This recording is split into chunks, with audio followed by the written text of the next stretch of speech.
Hello and welcome to the Chat Fluent podcast. I'm Mike and I'm so excited to have you here. This podcast is all about helping you improve your English skills in a fun and practical way.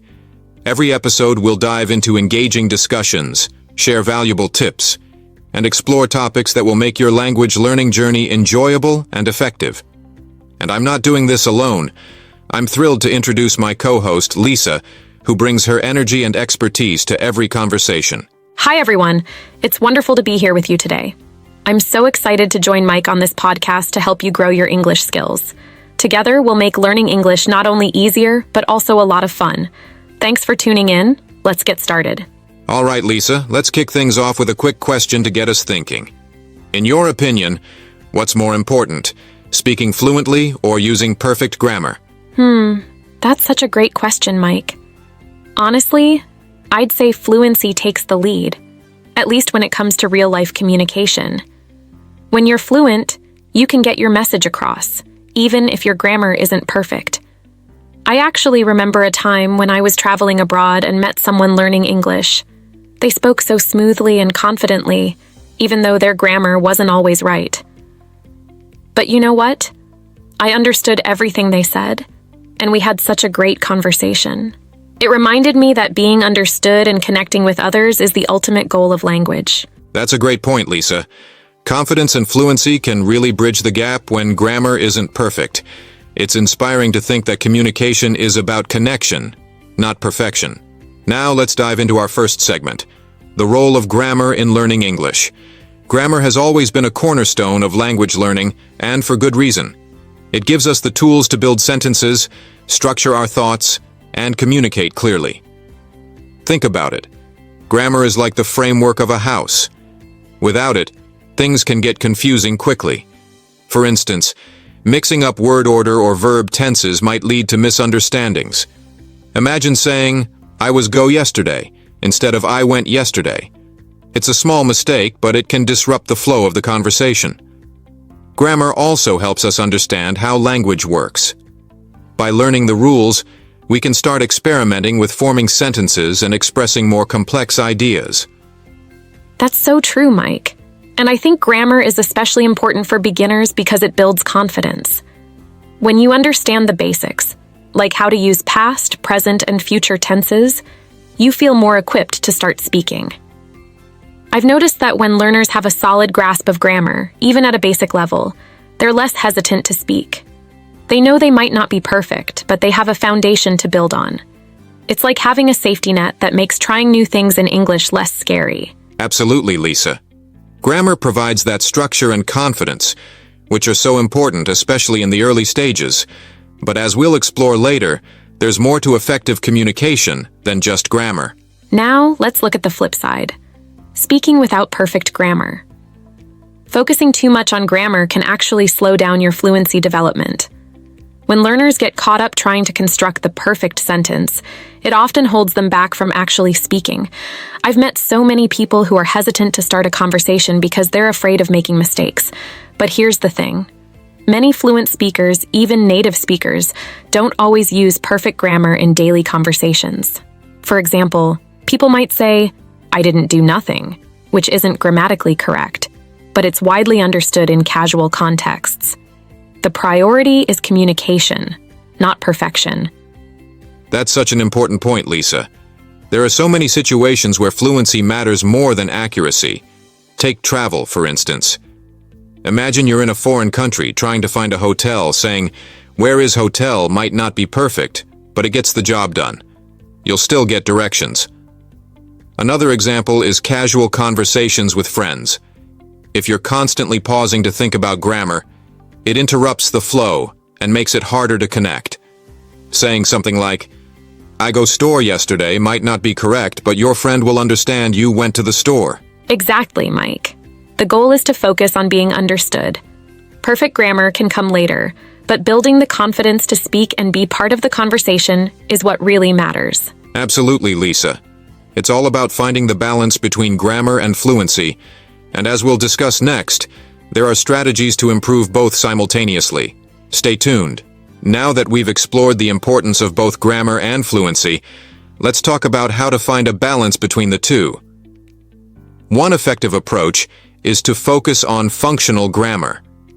This means learning the grammar rules that are most useful for everyday situations, things like forming questions, using basic tenses, and understanding sentence structure. Instead of trying to master every rule, focus on the ones that will help you communicate right away. That's such a good point, Mike. And I think it's also about practicing in a way that feels natural.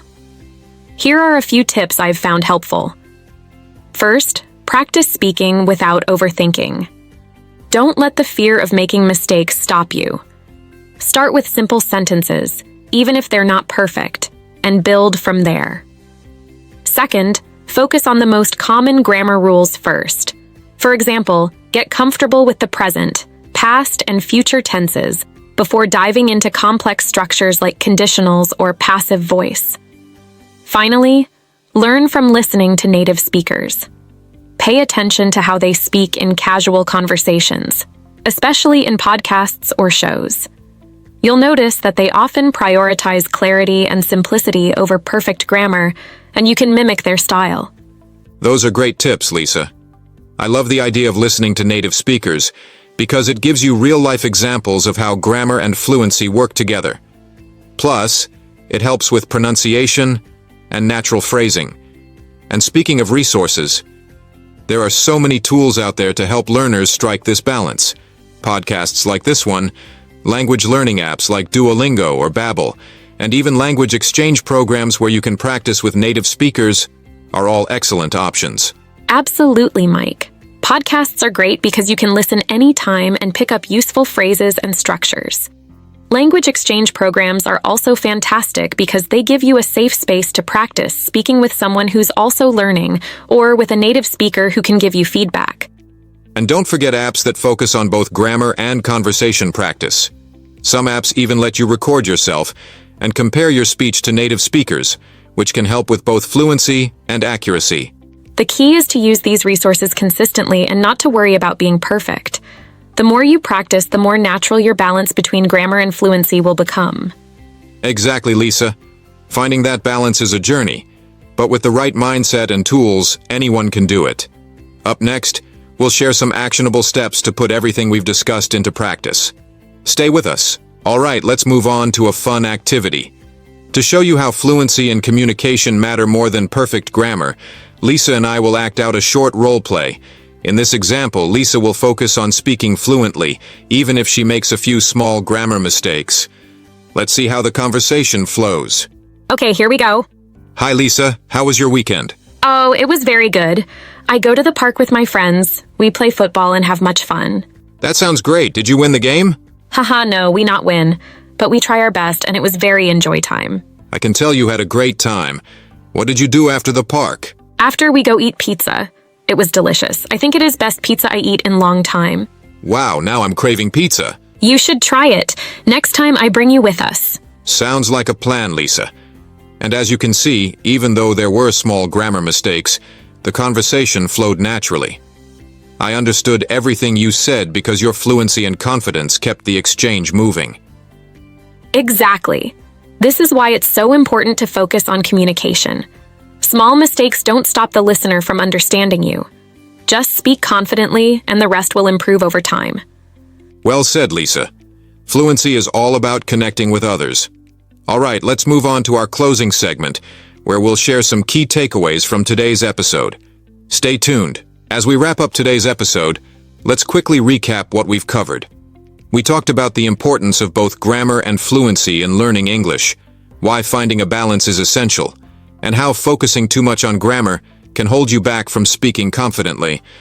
We also shared practical tips, resources, and even a role play to show that communication is key.